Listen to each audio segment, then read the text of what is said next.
Spiritual journey that the earth is taking, there are so many people at varying degrees of understanding that you have to have these questions that you give out when you're doing these interviews that they have to span different depths of knowledge, it seems like. Is that kind of the case?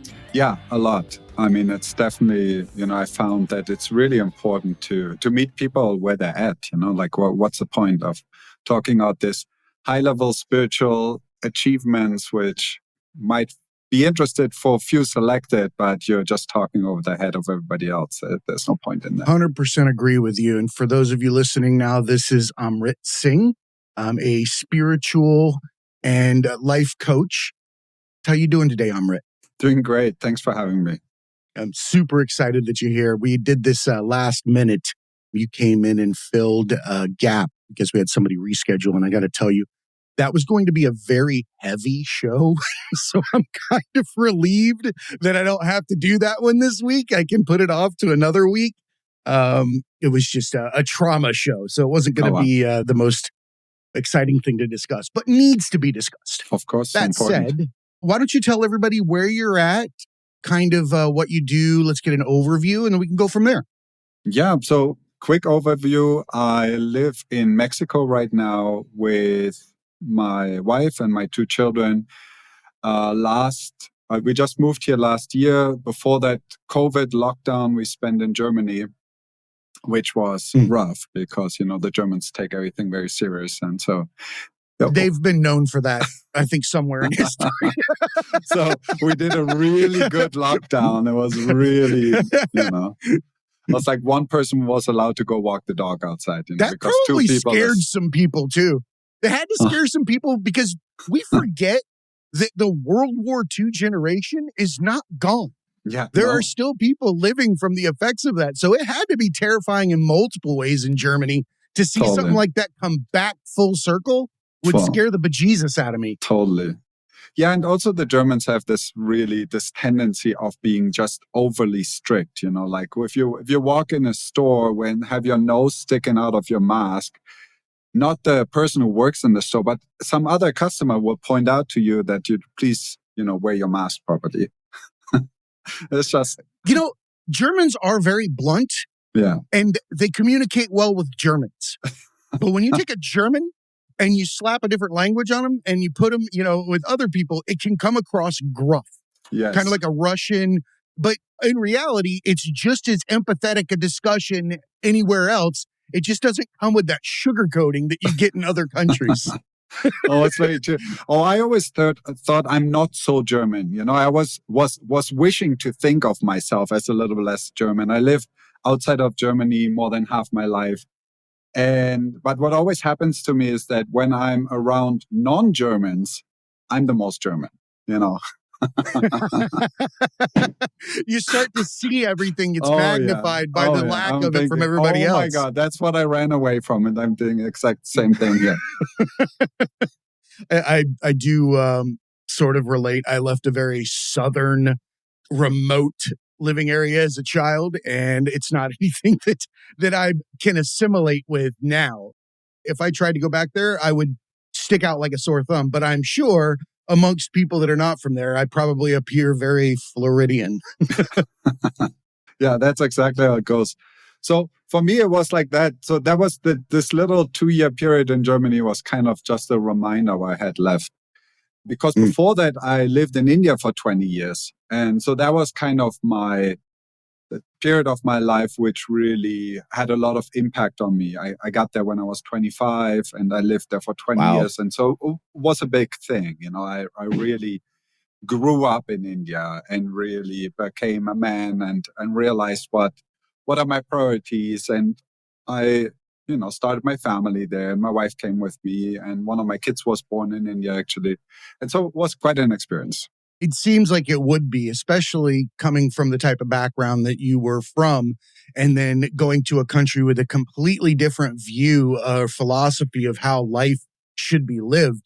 What I'm enamored with in this story is that somebody at 25 years old has the wherewithal to make decisions spiritually and start a growth path when I was still doing beer bongs and hanging out in the army with no idea what was coming in life. Oh, I did too. That was exactly the issue. And I realized I can kind of tie it back to the age when I was 14, 15, when I started smoking weed the first time. And I realized like, oh my God, that there is a whole nother world out there of what interesting life and spirituality. And 30 years ago, it was close to impossible to find a lot of material. The internet wasn't up and functional. You had to find like a random book somewhere from someone who had a very specific view on something. There was no generalized approach. So I ended up smoking pot for a long time until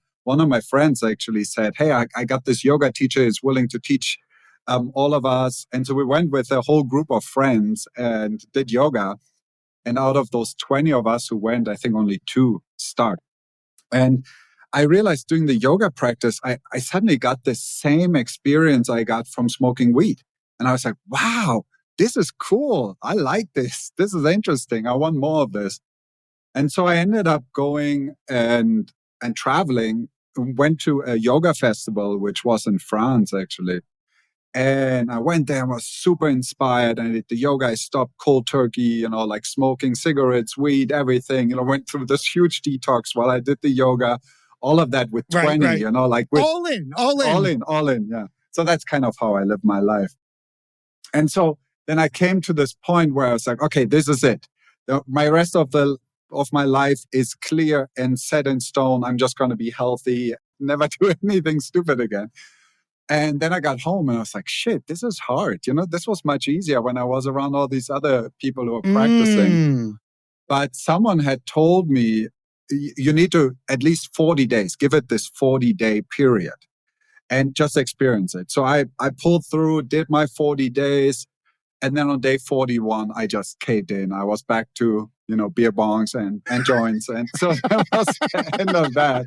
I was like, you did the equivalent of Lent. You went through that 40 days of giving up like the worst cookie for you. You're like, I'm giving up Oreos for Lent. Yeah. You gave up 40 days. And then on 41, you ate the whole sleeve of Oreos. The whole package.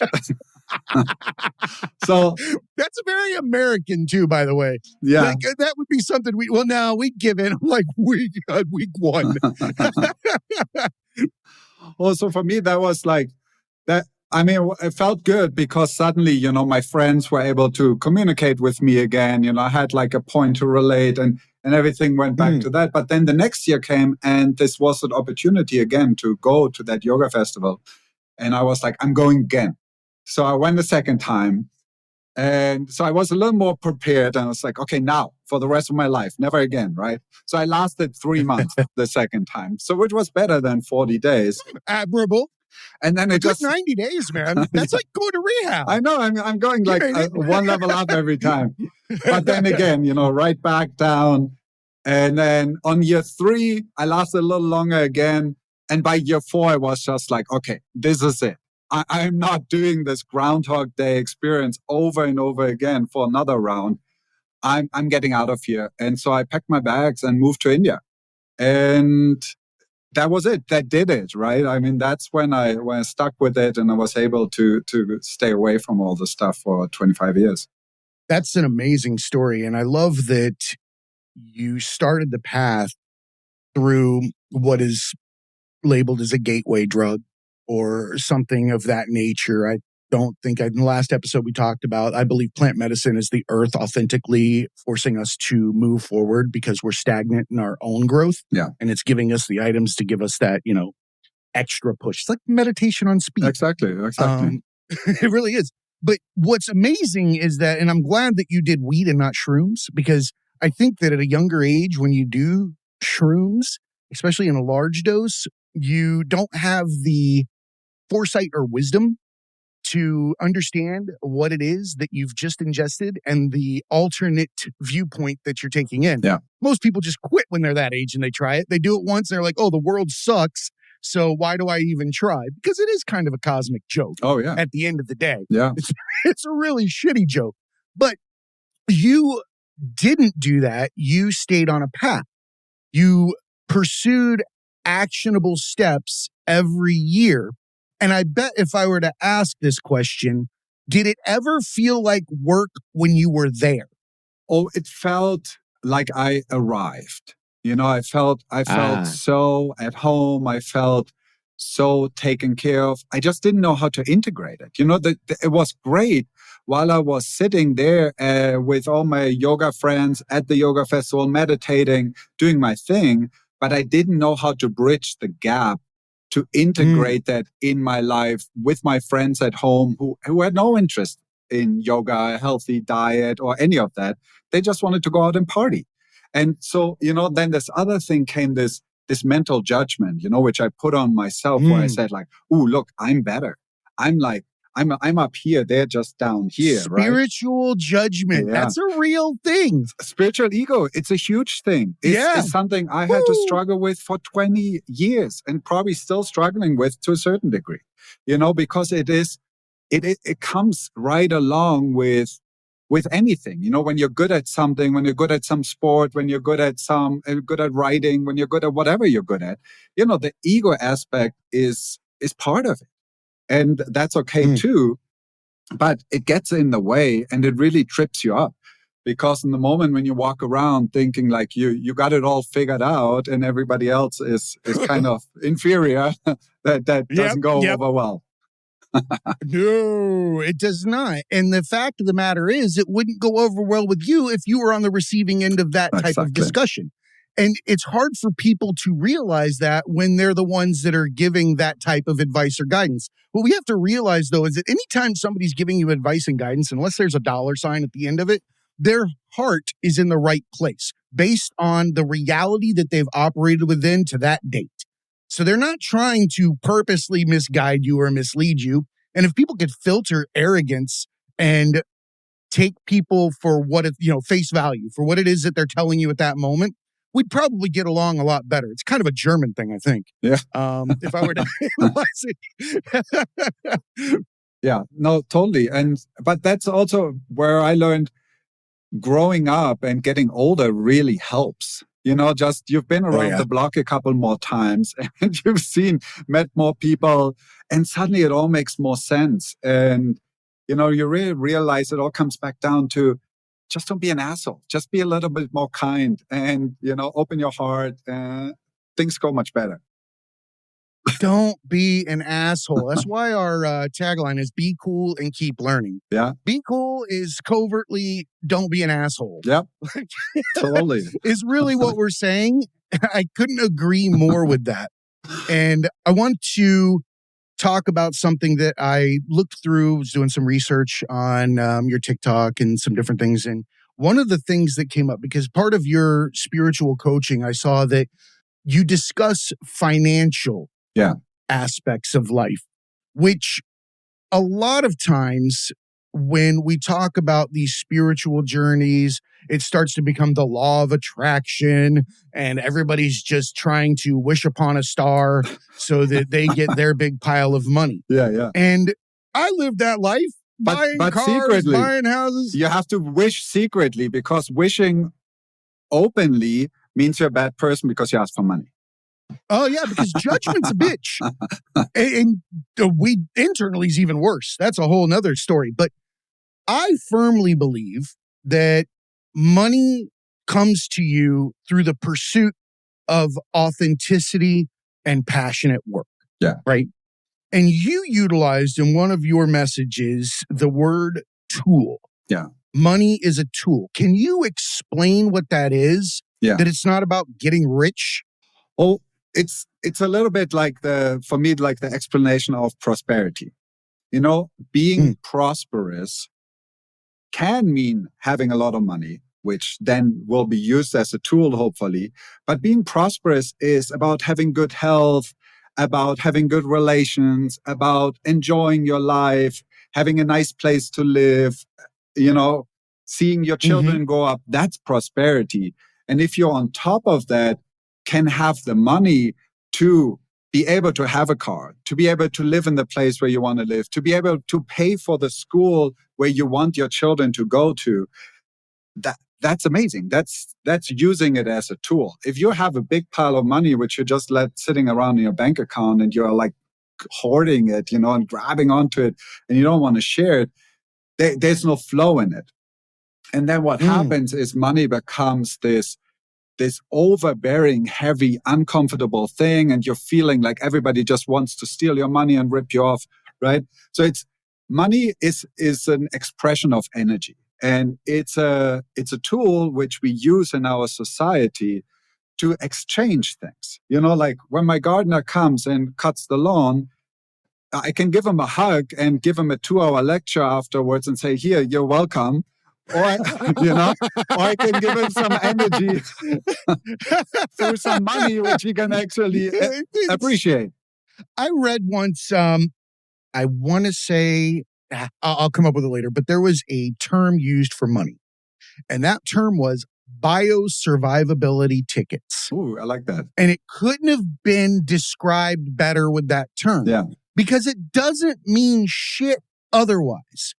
And the more you stack up, they still can't be used. They can only be used at a certain rate. You can put a pile of them there, but they don't serve anything other than to survive in the reality that we've created. That's it. Yeah. And then, like you said, when you start coveting the stack of money versus the life as a result thereof, the things that you were pursuing money for in the first place. I think this is something that it's a bridge that people coming from a lower socioeconomic background into money cross very dangerously all the time. Yeah. I did it myself. Because when you grow up impoverished, your viewpoints of what success is and happiness come from a completely different set of lenses. Yeah. So if you've lived that impoverished life for so many years and you now have the opportunity to fill that, what you believe is a void of immaterial items, or material items that you could immediately supplement that gap in your heart, so you start grabbing these things because you believe that everybody in the middle class and above is happy like they are on TV. Oh, yeah, of course. I say it all the time. It's an old Western set. Yeah. What you don't realize is once you get there, everybody's laying on the floor behind their front of their house, crying their eyes out. And you'll spend so much time tilling and buying all these things, hoping that you'll get happiness, only to find out about 40 years old that it don't mean shit. Exactly. It's a temporary high. And then you're already trapped in it. And that's really the big issue, with the whole idea. Trapped. You need to have a house, you need to have a car, you need to have 2 cars, you need to have, have saved up money for your kids' college tuition, whatever it is, right? But in the end, it's this, oh my God, now I can never leave this rat race again, because what we're going to do, tell my family to move out of the house. And then it becomes this, especially for us men, it becomes this ego thing where we're like, hey, well, we're not going to move our family out of our house. We're going to just work harder, and we work 15-hour days and get a second job and get a third job and just push, right? And so, and then in extension to that, start closing up our hearts and closing up our connection to our soul, because the only way where we can keep pushing that crazy and not really connecting what we know we should be doing, which is opening up and getting into flow. And that's where people start getting sick, because getting sick is the only way out of it, right? That's like when you can stay at home and say, oh yeah, but I have this really bad sickness, so I can't. Victimhood is a really comfortable chair. Oh, of course. If it's the right one. Yeah. You can live in that and ride out your days on the rock and repeat next time and hope that you get looks and money on day one. Yeah. You keep doing that. Keep trying. It's not going to work out. You're only going to get those things when you treat yourself with the respect it deserves. And you find that it's not the pursuit of the money and the career under any circumstances. It's finding exactly what you feel most inclined to give back to humanity. Yeah. I don't give a shit what it is. You could be an actuary or an artist. They're both artists in my mind, but everybody has their contribution to bring to the table because they're authentic. They're made one way. We're a solid at the same time. To be a solid, we have to fit with everybody else. Air is there. So we're still intertwined like a puzzle. Yeah. Right? So you have to come with the flaws. And it's tricky because this is something in our age, it's a little easier to get to, right? And to get to this epiphany and be like, oh yeah, now I finally figured it out that I have to follow my heart and be authentic in this world and express myself and give my gifts back. But then you're tied in, right? You're tied in through your mortgage, you're tied in through your current lifestyle, you're tied in. And then you try to explain this to someone who's 19, 20 and has their whole life in front of them. And they're like, oh, I just want money. I'll just go study to be a lawyer because they make a lot of money, or I'll go become a stockbroker because that's the coolest thing ever. And it's this disconnect. They have the option, but they're not there yet because they haven't had the experience.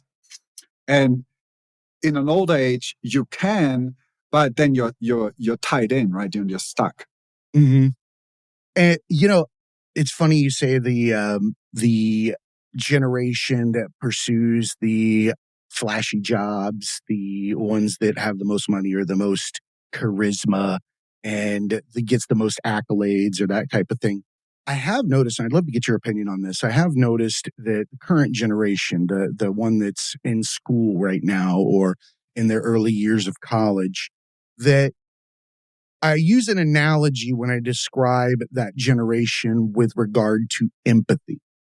The only way that I can describe it is that they have an unbelievable amount of empathy and they're really trying to move humanity forward ignorantly, not their fault, right? Pushing it one direction with good intent, right?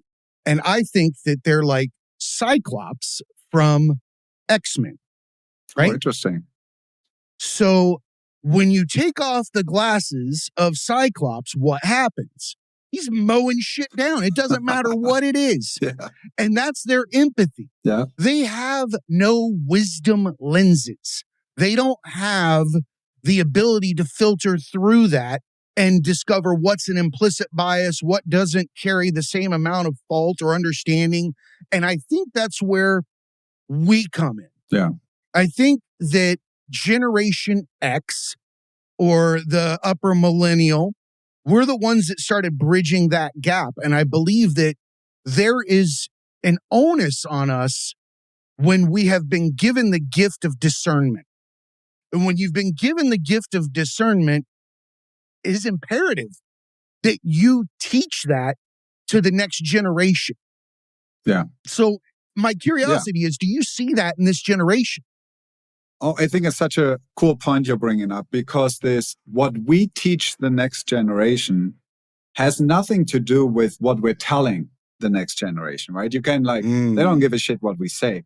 They're just going to copy what we do.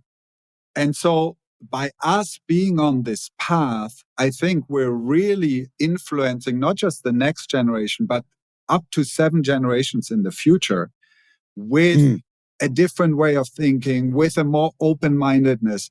And this is very much connected, goes the other way around too, like everything in life, right? Which goes up, comes down. So for it's a pendulum.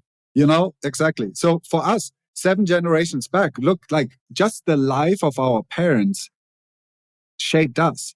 The life of our grandparents, our great-grandparents, their beliefs, their thought systems, all this shaped us, our reality today. And so we don't have to be so surprised that we think, like with 20, oh my God, we have to make a lot of money, we have to get this. This is generational. This is the people who survived in the hard winters in Germany, with minus degrees, because they were the ones who worked 15-hour days and chopped the wood and tended to the cows and worked and did and built and did all these things. Everybody else died out. So now on us, we're this middle generation between these new kids coming, which have such an open mind and such an amazing ability. Limitless is the perfect word. But we're the joint. We're this middle piece which really can make the difference, and through our actions, because they are watching us super closely. They're like, well, what are these guys doing? Are they getting stoned and drunk on the weekend, and go partying and watch TV all day, or do they sit their ass down and meditate? Do they serve others? Do they go out and do community service? Do they follow their heart? Are they able to cry in front of others and show their emotions? Like we're setting a whole new stage for this game and for 7 generations to come. We need to help them either A, understand their lenses, or B, clean them. I was thinking this morning, I think in descriptions and analogies and metaphors all the time. And one thing that came to my mind this morning, and I think it applies to what applies to the singular applies to the whole, I think. I feel like the individual is also part of a larger mind. And I was thinking about, because I use the analogies of masks all the time, and that's what we use to get through society. We walk through and we wear different fear blocking, apparati on our mask or markings or whatever they might be. Yeah. And I also use Benjamin Franklin's bifocals as experience lenses, and moving them up and down. No two people can have the same because they've got different colored lenses. And this morning I was thinking about, do you remember the old jungle gym? Uh-huh. Right? It was like a half circle, a dome, right? Imagine if we were talking singularly that a person was standing inside there and they were their mind and the dome was their brain, right? And they were looking through it, and there was glass in all of those openings, almost like a kaleidoscope, right? And I feel like inside of that mind, as we're looking through the windows into reality, because you've got so many fractured directions that we're looking at any given time, it's like a honeycomb, for God's sakes, that each one of those we will run up to when somebody looks through it and it scares us, whatever that fear is, and we'll spray paint, right? Or we'll put something on it, some kind of film. Yeah, totally. So that next time they look through, they either won't see us or they'll see something different. Yeah. Right? But the problem is there's too many of them. You keep running to each and every one of those pieces of glass and spray painting it, and then running back across because somebody looked at you through a lens differently now, and you're spraying it a different color. And how long before you go bat shit crazy? Oh, yeah. Trying to do that. Totally. Because I think that our job is to find a way to show them that the lenses don't need to be tinted. Yeah. That they just can live clear and let life be. Oh, yeah. And I love this example you're giving, because it really also what I'm imagining, standing in there, spray painting all my little windows, like what happens to the amount of light which reaches me? None. That's a great point. I sit in the darkness because I did such a great job of spray painting every single one of them. Nobody can see my frail, little, shriveled, golem self laying there because I have stained glass all the way around me that everybody can see and thinks beautiful. And worst case is I don't see it either. There's no light there. That's the thing. I sit in the darkness thinking, okay, now things are okay. No one can see. Right? What's funny is you can actually crawl through any one of those windows and turn around and look back at the dome and realize that all of that was an illusion. And had you been standing outside the dome, it would have been a different reality. Totally. And that's where the plant medicine comes in. And that's where what they talked about, the shrooms and those the ayahuasca experiences and all that stuff. That's really what that is, right? It takes you out. And that's why when you're 15, that's a lot to be taken out and look at it like that. But after you've been busy spray painting for 30, 40 years, that might be a good thing to do, to just have a look. Because, this same experience is possible in deep meditation. But to get to the yes. point where you are able to go that deep, it takes years and years of practice. And generations sometimes. Yeah. And monks over and over again. Of course. I didn't get there yet. I'm close. You start now. Yeah. It's totally. But this is the thing. And this is, I think, where we can all support each other with these kinds of, to show, hey, it is possible. I've been at the exact same spot you are at. And I'm just, I can relate to what you're doing, but keep crawling. You got your head out through the window. Just get your arms out too and jump. It's going to be okay. Absolutely. Because there's nowhere to fall. Yeah. It's hard to grasp that. It was for me. And I've meditated for about 3 years now. I haven't missed a day. No, it's amazing. And the reason that I stay in that is to give myself a level playing field to work from. Yeah. And it allows me to accept reality for what it is. For me, meditation was a gateway to understanding, or actually forgiving, humanity and myself. Yeah, beautiful. For what it was, what it is, and what it's going to be, because it's nobody's fault. Well, we believe it is, because fault is just a way to keep people inside of a structure. Yeah. It's judgment. It's shame. Yeah. It's an illusion. It's low vibrational energy. Low, very low. Yeah. It's very dense, and it serves no good except for to keep the person casting it in a higher position. Yeah. And we don't realize that.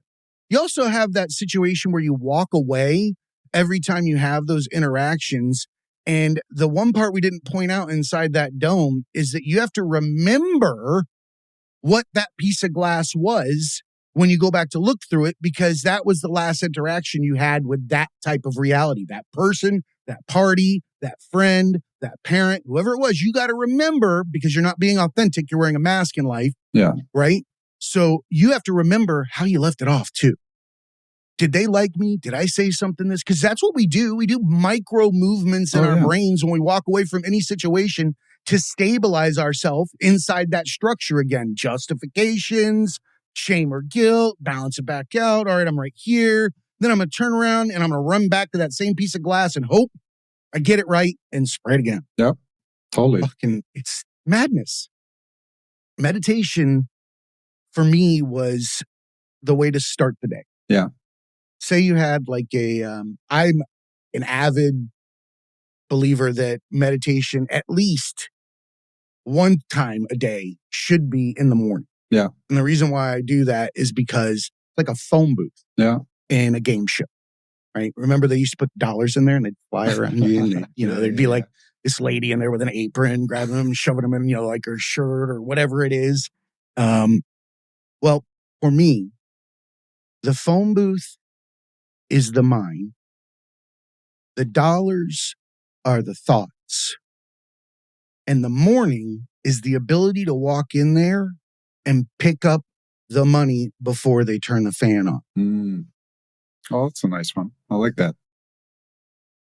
I have to have a level playing field to work from. I got my own mental illnesses just like everybody else, a shit ton of them. And the only way that I'm going to navigate a day even remotely okay is to take that internal stock first. Yeah. Count the beans, see where I'm at, and go back out there and try this hamster wheel one more time. Yeah. Totally. So I want to ask a additional question, because I think as a society, we don't delineate correctly between religion and spirituality. You mention it in some of your topics, and I find that one very intriguing, because to me, it just simply feels like two languages telling the same story. Yeah. For me, it was like in my story, I was born Christian. in Germany, like, my mom actually was a primary school teacher for religion in school. And so, for her, she did a great job in not putting on this, like, oh my God, you have to do this religious thing and that. And, it was always my free choice. I never had to go to church. I mean, I made the choice at some point to go to my confirmation, and then I had to go for like 9 months. And I did it like, oh, I get money, I'm totally doing this. I mean, getting, learning the prayers and everything. Money. Yeah. Yeah, it is. Well, so only reason I did money it. and girls. Yeah. In those ages, money and girls. Money totally. and girls. No, the girls, it. You didn't get any girls from doing that, but you did get money. So I was in. And so, but then right as it was done, I was never back. It was like, well, why would I want to go back to church? I mean, it's freaking boring for me.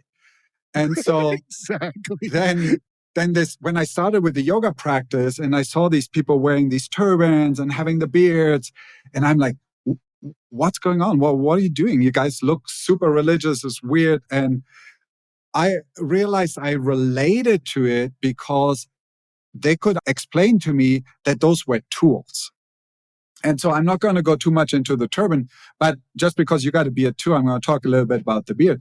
The beard is a tool which allows us men to rebalance our feminine energy. Because, we're all like 50% male, 50% female, right?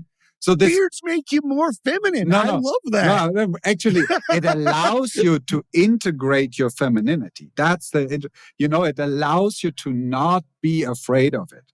Because what it does is, it's very simple science. Look, like every hair on our body has a function.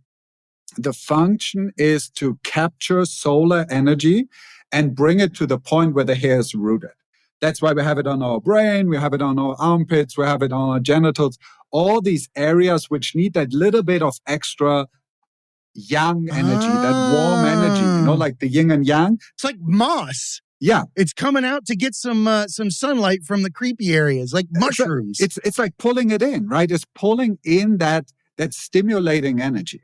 So now, women don't grow a beard, right? Men grow a beard. Children don't grow a beard. Men grow a beard. Why is that? Either, someone who did the creating, like fucked up on that. It's like, oh, I missed this part. I got the beard coming out. Yeah, so sorry. I gave you guys razors. This collage is fucked. So you're saved, right? So now we're all shaving our beards. So we look like 15-year-old boys. That's not what it is. It's, when you look at the head has two sides to it. It has the sun center up top where the energy of the sun comes in. And then obviously on the bottom of the head, on the chin, we have the moon center. The moon center is all about sensitivity, connection, listening, absorption. Sun energy is all about going out there and killing it and doing and getting shit done, right? So the combination of the two is what makes us human. And that's why I love the yin and yang, because it's just the perfect explanation of it. That's our show logo. Oh, is a yin yang. Yeah. It's actually resonated with me my entire life. Just to kind of piggyback on your, journey and how things come up earlier in life that you don't realize are going to be something completely, a whole different world is going to apply to you from such a small, minute thing. You're always on your path, whether you realize it or not. And when I was like 18 years old, 19 years old, I was in the Army and I had left that small hillbilly town, and it was the first time I had money in my pocket, all these things. But for some reason, I always was drawn to the yin yang. Yeah. It was just something that I like when I saw like TNC Surf Design had it in places and all these different things. So I was like, cool. That's why I bought TNC stuff. Drew me in. Right? Exactly. It drew me in all the time. And the first second I got a chance, without thinking about it, nothing, I went and got a tattoo on my right shoulder of a yin yang. Oh, that's awesome.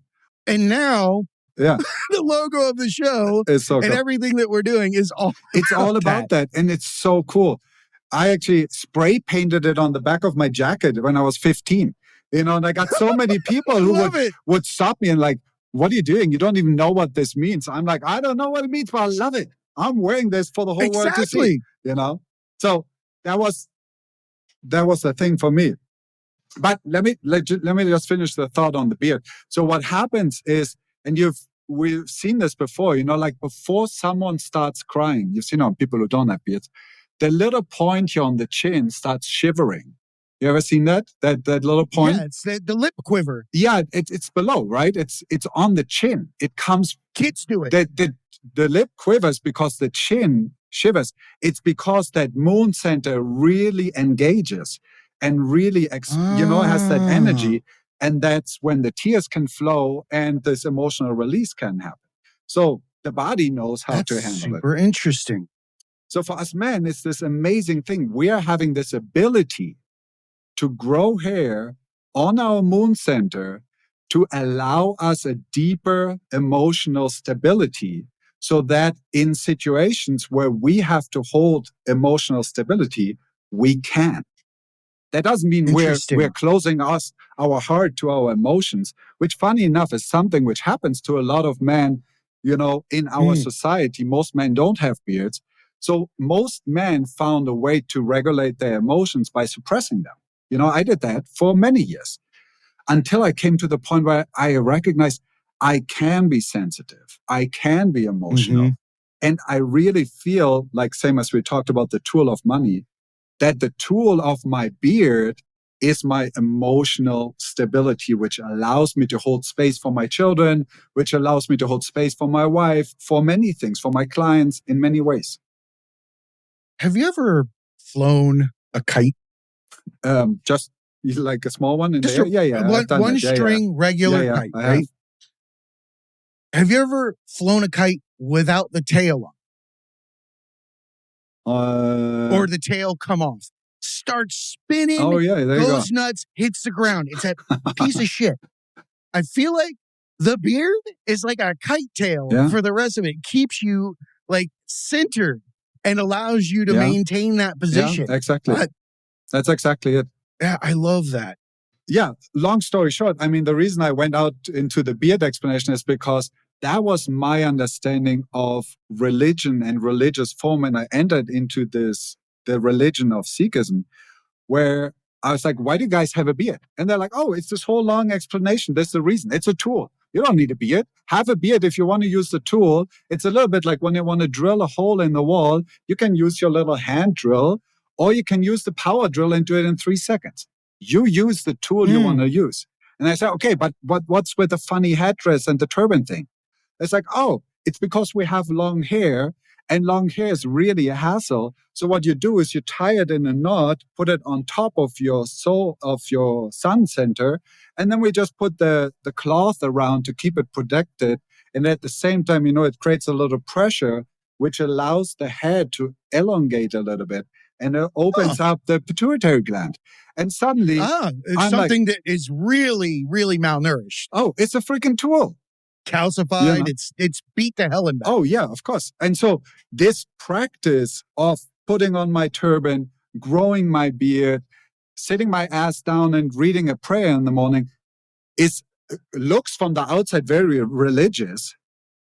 But it's, for me, those are tools, Like for me, the first day where I was able to relax and not be so structured and strict about following through with my religious practices was the day I did my initiation into the Sikhism path. And I realized shit has nothing to do with the daily practices, has nothing to do with the religious aspect. These are just tools. And if I can use my going to church on Sunday as a tool to be a better person, be a better father, be a better husband, go to church every Sunday. Go Wednesdays too, because it makes you a better person. Gives you a moral compass, rock on. That's what I say.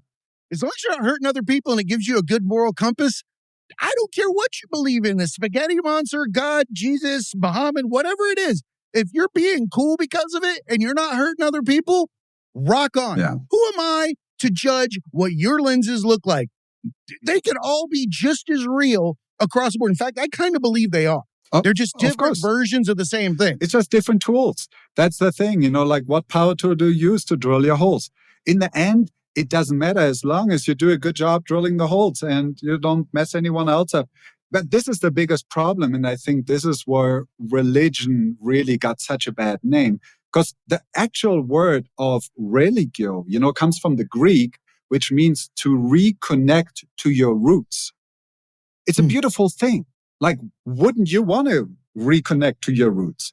And so, what? Like, I could turn around. Wouldn't you want to be religious? And you say, no, fuck hell, no, I don't want to be religious. Look at all the wackos.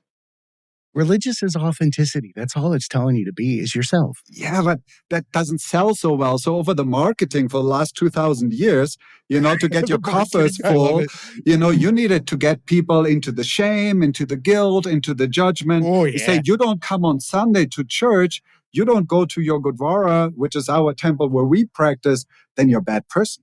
And you don't wear your turban, then you obviously are much lower level because I'm much higher because I got the turban and the beard, right? So that's where where all this shit comes in. And again, shit with good intention to like, hey, I'm just doing this because I want you to do better. And that's why I'm forcing my religious beliefs on you, because wouldn't your life be so much better if you never XYZ, right? But when you look at somebody and make a judgment of their situation, you're only pointing out the fear of the stability in your own. Of course. Because if you need to knock somebody down, you're trying to hold yourself up. Yeah. The question has to be asked to yourself, why do you need to tell them? Yeah, 100%. Well, only issue with that is when you get to that point to realize that, usually the amount of judgment in your life goes down dramatically because you catch yourself every single time. Before that, when you don't comprehend that, there's a lot of judging. And humans love authenticity. We don't judge authentic people the same way we judge people otherwise. The ones that stick out in time, those artists and those musicians and, those minds that just stand out, but they were the weirdest souls that ever walked the planet. But were they weird or were they being authentic? Yeah. And as humans, we're just drawn to them. A Jimi Hendrix, a Kurt Cobain, a Vincent van Gogh, whoever it is, whatever it is, those people that were tortured in the mind, but the things that they put forth have stood the test of time. Yeah. We go and we look at those. We don't look at anything that's been repeated. You don't look at Van Gogh Part 2. You don't go see, the Part 2 movies suck for a reason because they're not created from the heart. Yeah. They're not created from that point that we're made from. Yeah. They're created from mimicry. And mimicry is not going to help you. It's going to diminish over time. And I think it's such a great point you have, because we as humans really appreciate authenticity in other humans, but not in ourselves. When it comes to ourselves, we're like, ooh, no, I'm not going to show that part of myself. I can show this part here. This is, these 40%, those are okay to show the world. But this other, like, no, we're not going to, And it's so That's funny. The shadow side. Yeah, but it's so cool because we all like authentic people, but we're struggling with liking ourselves when we're authentic. And this starts... So I say it's a cosmic joke. Yeah, when you listen to your own voice, right? I mean, that's why I like doing the podcast, because it's such a good practice of re-listening to how I sound and accepting to how I sound. Rather than thinking, next time I'm going to have to speak a little lower because I sound so much better when I speak fake. Right? It's wild. When you turn on that podcast, who's speaking lower and who's loving themselves a little more and accepting of how they sound on the mic. We don't give a fuck about the guy that's lowering his voice and that's talking about the same shit that everybody else is talking about or already talked about and repeating it. We don't give a shit about that person. That person might be successful in their own right, but they'll never be successful within themselves. Right? Or they'll attract this scenario of people that are drawn to mimicry because they're mimicking things themselves. Yeah. It's its own fucking entity. But that podcaster that comes on the mic and bears their soul or pursues their passion or is devoting themselves to something greater, we're going to be drawn to that person because they no longer hate themselves the way that everybody else does. We're drawn to them because we want to be them. Yeah. We want to be in love with ourselves, and we're not. Like, a great example of this is, it just popped into my head. Have you seen the videos of Post Malone when he's on stage and he's doing his music? No, I haven't. I encourage you to go. He's a younger artist, very current, super cool dude. Go watch him on stage. When I tell you, this dude defies what everybody thinks a rocker's supposed to be, or a rapper or a musician. He goes out there and is just himself. He goofs around, sits on his ass, falls down, laughs about stuff, messes with the crowd, all these things. And he looks like a GD child. And you know what humanity does with him? They love him. Of course. They call him Posty. They want to give him his own world. You cannot say anything bad about him. And it's okay. I love it. But it's an example because he's not thinking about what he's doing up there on stage except for just being himself. Yeah. If you are yourself, you're going to attract the people that you want to be around anyway. The mimickers go to the mimickers. Simple as that. Simple as that. Man, it's so cool talking to you. And I have so many more questions that I think we save for another episode and another day. Yeah, let's do a part 2. I love to. I would love to do that. And I think on the next show, I would love to talk about yoga. Oh, yeah. Specifically, Kundalini yoga, spiritual progressions, and evolution of humanity biologically and spiritually. I think that that's something that people don't recognize are happening right now at a very accelerated speed. And I think that with the right voice, like your own, people can maybe get a little more understanding of what it is that we're moving towards as beings or as humans in general. Yeah, super cool. I love it. Awesome. Well, is there anything that I did not bring up that you would like to discuss before we go? No, perfect. I mean, I really enjoyed it. It was such a great time. Thanks for having me. And, you know, if people are more interested in what I do, follow me on TikTok, check it out. As always, I try to put something up every day just because it's fun and it's a great way to connect with people. I like your TikToks. Oh, great. Thanks. They make me feel happy when I see them. You know, the introspective isn't in your face. It's thought-provoking. There's a difference between telling somebody and planting seeds. And I feel like your TikTok plants seeds, and it's super cool. Oh, cool. Yeah, I love that. Thank you for the feedback. We appreciate it. Yeah. So definitely, everybody check it out and try to book a consultation for spiritual coaching. We'll have all of that, or life coaching. We'll have all that in our show notes where you can find Amrit. And I appreciate all of you for listening. And remember, be cool and keep learning. Totally. Thank you so much. And don't be an asshole. Things are much better then. Don't be an asshole.